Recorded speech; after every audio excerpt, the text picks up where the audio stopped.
Bienvenue dans cette nouvelle analyse. Aujourd'hui, on va plonger au cœur d'un pilier du bouddhisme. Oui, un concept qui a l'air simple comme ça, de prime abord, mais qui est d'une richesse incroyable. C'est ça, le Triratna ou les trois joyaux. On parle bien sûr du Bouddha, du Dhamma et du Sangha. Mhm. Et la première chose qu'il faut dire, je crois, c'est que ce ne sont pas des objets de croyance, des dogmes. Ah non, c'est même tout le contraire. L'idée est bien plus celle de trois refuges ou trois soutiens fondamentaux sur le chemin. Notre objectif, c'est donc de voir ce qu'il y a vraiment derrière ces mots, bien au-delà de l'image un peu religieuse qu'on peut en avoir. Et c'est absolument crucial de le préciser d'entrée de jeu. Ces trois principes sont faits pour être vivants, pour être expérimentés. Pas juste cru sur parole. Une autorité extérieure. Mais d'un chemin d'autonomie et de vérification personnelle. Voilà. Soyez votre propre flambeau. Ça pose le décor, c'est clair. Alors commençons logiquement par le premier refuge, le Bouddha. Oui. Quand on dit prendre refuge dans le Bouddha, de qui ou de quoi parle-t-on au juste? Est-ce un dieu, un prophète, Alors, la porte d'entrée la plus directe, c'est l'histoire. Siddhartha Gautama. un être humain? Un être humain, oui. Né prince il y a environ 2500 ans et qui a atteint cet état de compréhension profonde, l'éveil, par ses propres moyens. Et ça, c'est important. Pas de révélation divine, pas de commandement venu du ciel. Non, rien de tout ça.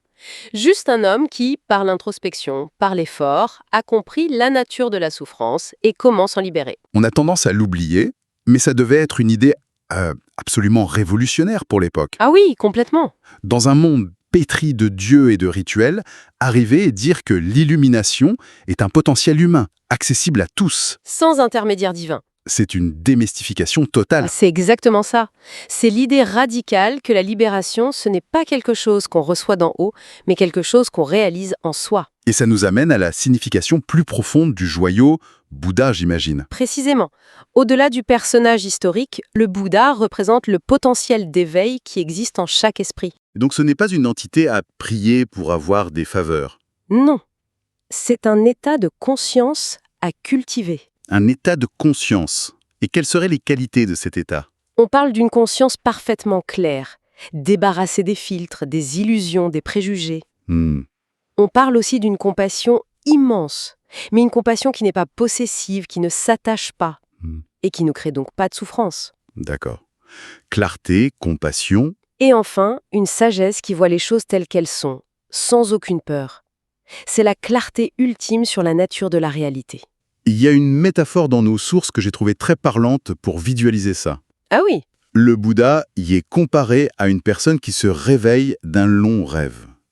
Une fois réveillée, elle ne juge pas ceux qui dorment encore. non, bien sûr, elle ne les force pas à se réveiller. Elle leur dit juste « Sachez que vous êtes en train de rêver et sachez que l'éveil est possible ». C'est une image très, très juste. Elle souligne le respect absolu de l'autonomie de chacun. C'est une invitation, pas une doctrine. Voilà, le Bouddha, c'est un guide, la preuve vivante que le chemin est praticable.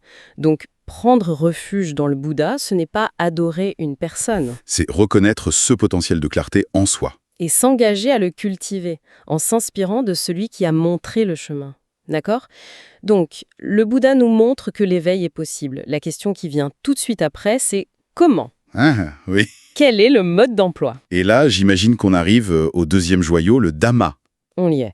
Si le Bouddha est le médecin, le Dhamma est à la fois son diagnostic et sa prescription. On le traduit souvent par l'enseignement. Oui, ou la loi, mais c'est un peu réducteur. Le sens premier, c'est plus proche de la façon dont les choses sont, la trame de la réalité. Le Bouddha ne l'a pas inventé, donc. Non, il l'a découvert. C'est un peu comme Newton qui découvre la loi de la gravité. La loi était là avant lui, il l'a juste comprise et formulée. Et cette formulation, pour qu'on ait des repères, elle s'articule autour de grands principes. On entend souvent parler des 4 nobles vérités. Oui, du noble chemin octuple, ou des concepts comme l'impermanence, anicca, ou le non-soi, anatta. Ce sont les piliers.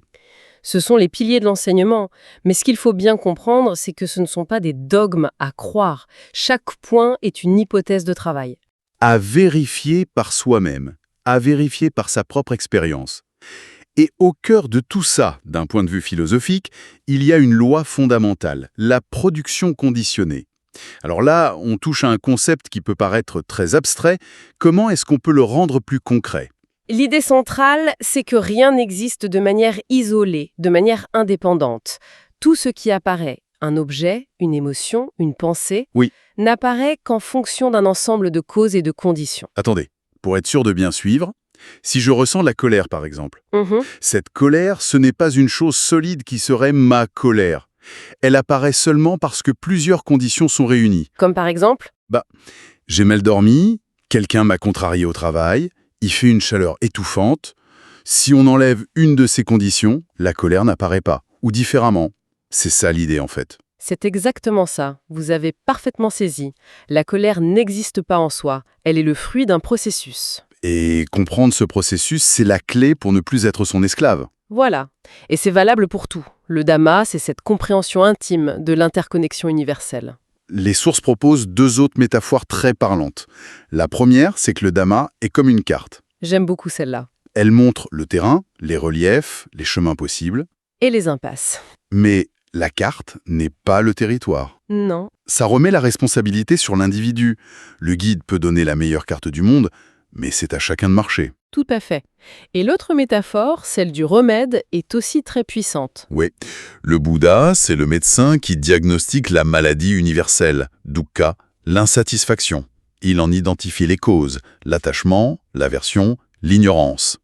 Et il prescrit un traitement. Le noble chemin octuple.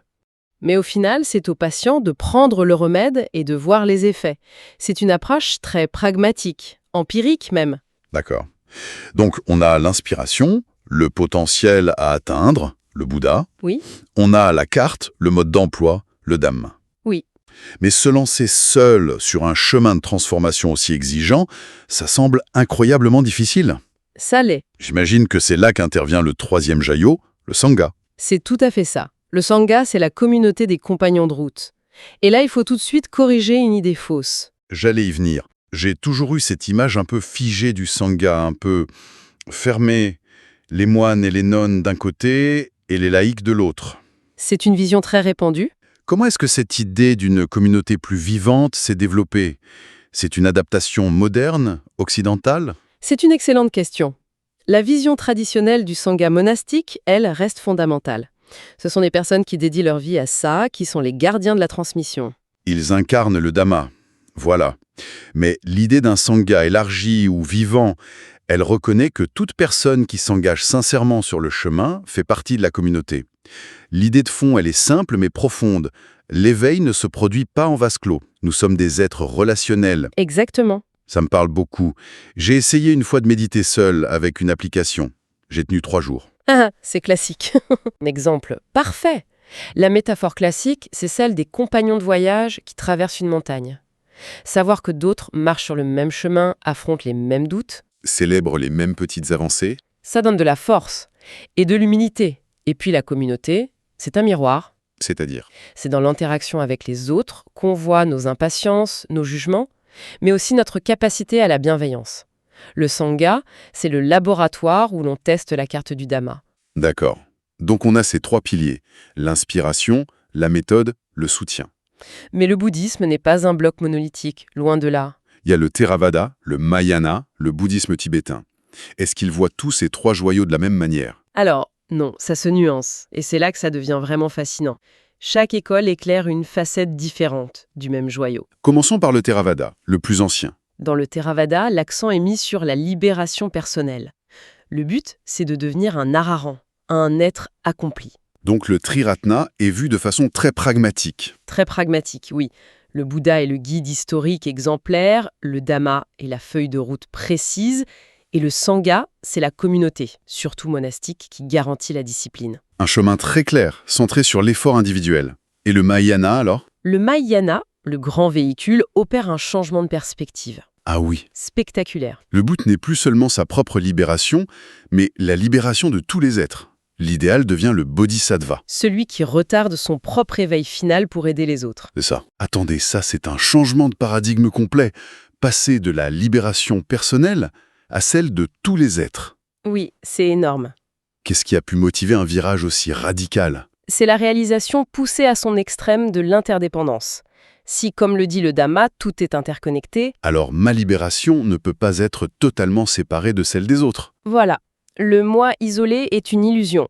Du coup, dans cette vision, le Bouddha n'est plus seulement l'homme historique, il devient un principe cosmique de compassion.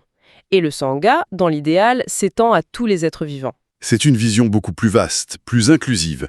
Et le Vajrayana, le bouddhisme tibétain. Le Vajrayana, lui, internalise complètement le Triratna. Il prend une voie encore plus symbolique, presque énergétique. Comment ça? Le Bouddha n'est plus une figure extérieure, c'est la nature même de notre propre esprit, claire et lumineuse. D'accord. Le Dhamma, ce sont les méthodes de transformation puissantes, les visualisations, les mantras, pour réaliser cette nature. Et le Sangha, c'est l'union de la sagesse et de la compassion en nous. C'est fascinant. On passe d'un guide historique à un principe cosmique, puis à une énergie intérieure. Mais est-ce que ces visions ne sont pas un peu contradictoires? C'est moins une contradiction qu'une question de niveau d'analyse. Ce sont 3 portes d'entrée vers la même réalité. Ce qui nous amène tout droit à l'interprétation la plus moderne, presque laïque, qu'on trouve beaucoup en Occident. Exactement. Dans cette approche plus psychologique, le Bouddha représente la conscience elle-même, notre capacité innée à être présent et attentif. Le Dhamma serait... La compréhension, oui, l'insight psychologique sur le fonctionnement de nos émotions, de nos schémas mentaux, et le Sangha, c'est notre système de soutien, amis, famille, thérapeutes, groupe de méditation. tout ce qui nous aide. Ah, donc on pourrait presque appliquer ce cadre conscience, compréhension, soutien à du développement personnel, sans jamais prononcer le mot bouddhisme. C'est exactement ce qui explique son succès aujourd'hui.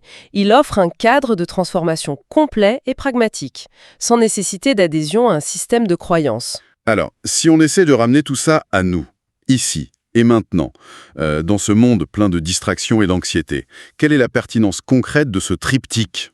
Je crois que sa pertinence n'a jamais été aussi grande. Face à la confusion ambiante, le refuge dans le Bouddha intérieur offre un pôle de clarté. Un point d'ancrage ? Oui. Face à l'incertitude morale, le Dhamma propose une éthique solide, basée non pas sur des commandements, mais sur la compréhension des conséquences de nos actes. Et face à l'individualisme et la solitude ? Le Sangha nous rappelle l'importance vitale de la connexion et du soutien mutuel. En somme, si je synthétise, on pourrait dire que le Bouddha, c'est ce que l'on peut devenir, un être clair et compassif, oui. Le Dhamma, c'est ce que l'on pratique, la carte et les outils pour y parvenir. C'est la méthode, oui. Et le Sangha, c'est ce qui nous soutient, la communauté qui rend le voyage possible. C'est une excellente synthèse. Et les 3 sont inséparables. Sans l'inspiration du Bouddha, le chemin n'a pas de but. Sans la méthode du Dhamma, il n'y a pas de chemin. Et sans le soutien du Sangha, le chemin est souvent trop solitaire. Trop difficile, oui. C'est un système complet. Ce n'est pas une fuite. Ce n'est pas se cacher du monde dans une bulle spirituelle. Non, c'est tout l'inverse. C'est apprendre à faire face à la vie, avec tous ses défis, mais armé d'outils pour le faire avec plus de sagesse et de clarté. Il n'y a pas de promesse de miracle. Non, mais la promesse, bien plus radicale, d'une liberté qui s'acquiert par la compréhension. C'est parfaitement résumé. Alors, avant de nous quitter, une dernière pensée à laisser mûrir. Oui, bien sûr. Si on accepte cette idée que le Bouddha est un potentiel en nous, que le Dhamma est une carte pour explorer notre propre esprit et que le Sangha représente nos alliés. Oui, alors une question simple se pose. Quelle est la toute première étape, même minuscule, qu'on peut faire aujourd'hui sur ce chemin, sans même avoir besoin de se coller l'étiquette de bouddhiste, par exemple ? Et se prendre 5 minutes pour simplement sentir sa respiration. Poser un acte de bienveillance délibéré. Ou juste reconnaître un moment de frustration, sans se juger. Le plus long des voyages commence toujours par un seul pas.